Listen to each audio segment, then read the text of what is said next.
Morning students. पिछले video में हम लोगों ने पढ़ा संज्ञा किसे कहते हैं, संज्ञा के कितने भेद होते हैं और उन भेदों में हम लोगों ने व्यक्तिवाचक संज्ञा और जातिवाचक संज्ञा पढ़ी थी। अब हम लोग पढ़ेंगे भाववाचक संज्ञा। भाववाचक संज्ञा किसे कहते हैं?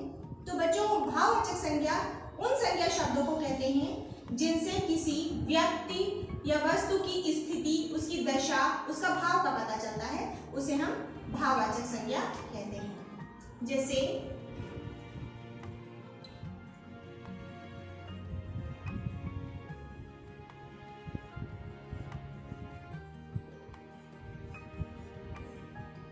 भाववाचक संज्ञा, जैसे उदाहरण हम लोग देखें इसके, आ जाएगा आपका मन के भाव में क्रोध है, घृणा है, प्रेम है, फिर दशा है व्यक्ति की, जैसे बुढ़ापा,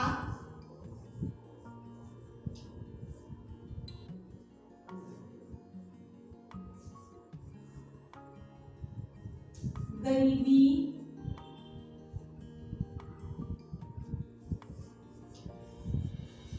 अमीरी,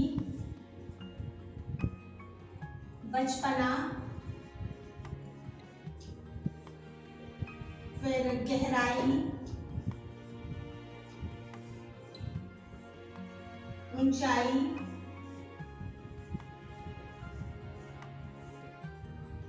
कोमलता,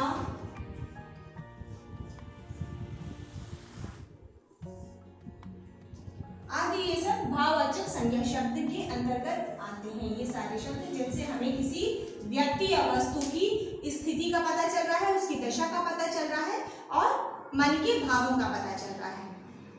अब ये तो हो गए संज्ञा के भेद, तीन भेद, व्यक्तिवाचक संज्ञा, जातिवाचक संज्ञा और भाववाचक संज्ञा। अब दो अन्य और भेद हैं। कुछ विद्वान 5 भेद मानते हैं और अंग्रेजी में भी संज्ञा के 5 भेद पढ़ाए जाते हैं। जो दो अन्य भेद हैं वो आपके जातिवाचक संज्ञा शब्दों के ही अंतर्गत आते हैं, अंतर्गत ही इनको रखा गया है। वो एक है समूहवाचक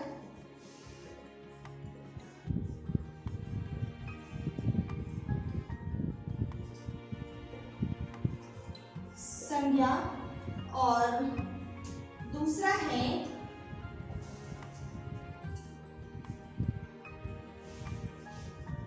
द्रव्यवाचक संज्ञा, जो जातिवाचक संज्ञा शब्दों के ही अंतर्गत आते हैं।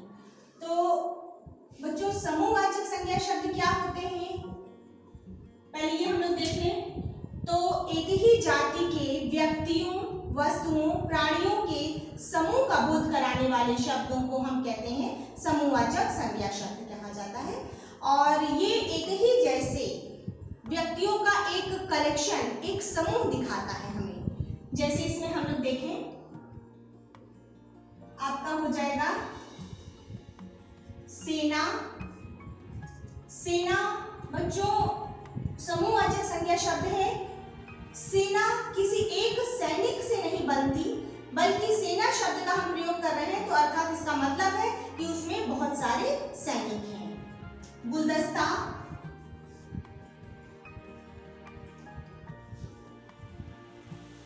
गुलदस्ता किसी एक फूल को अगर हम रखते हैं और देखते हैं तो उसे हम गुलदस्ता नहीं कहेंगे, बल्कि उसे हम पुष्प कहेंगे, फूल कहेंगे।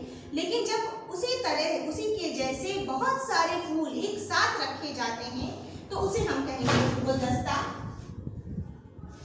गुच्छा, इसी प्रकार से गुच्छा, किसी एक चाबी से गुच्छा नहीं बनता है बच्चों। जब उसमें बहुत सारी एक साथ चाबियां होती हैं तो उससे वो गुच्छा शब्द बना। और इसका मतलब है कि बहुत सारी चाबियों का एक साथ होना। या अंगूरों का गुच्छा, अंगूर का गुच्छा किसी एक अंगूर से नहीं, बल्कि उसमें बहुत सारे अंगूर हैं, तब वो गुच्छा बना। भीड़, भीड़ शब्द बच्चों किसी एक व्यक्ति से भीड़ नहीं होती है, बल्कि उसमें बहुत सारे मनुष्य या बहुत सारे लोग होते हैं, व्यक्ति होते हैं, तो उनसे भीड़ होती है, तो भीड़ हो गई। इसी प्रकार अन्य शब्द हैं जनता,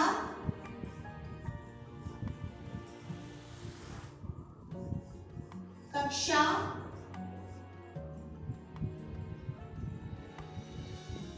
ये सब समूहवाचक संज्ञा शब्द हैं जो कि किसी एक ही जैसे व्यक्तियों या वस्तुओं का समूह दिखा रहे हैं, एक ही जाति के व्यक्ति वस्तुओं का इकट्ठा होना समूह दिखा रहा है, तो वो समूहवाचक संज्ञा शब्द होते हैं, इस प्रकार के शब्द। फिर आता है दूसरा द्रव्यवाचक संज्ञा।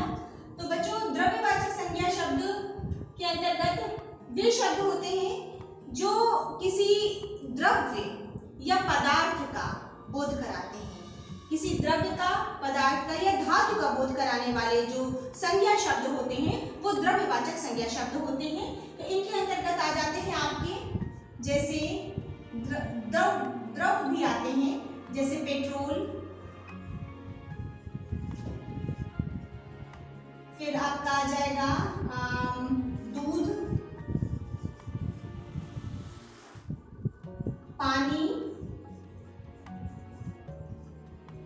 फिर आपका धातुएं आ जाएंगी, वो इसी के अंतर्गत आती हैं, जैसे सोना, चांदी,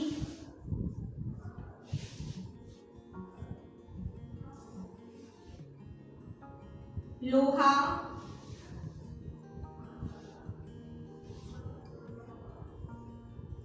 तांबा आदि विभिन्न प्रकार की धातुएं। इसके अतिरिक्त बालू आ जाएगी, ये सब द्रव्य हैं, बालू, फिर आपका गेहूं,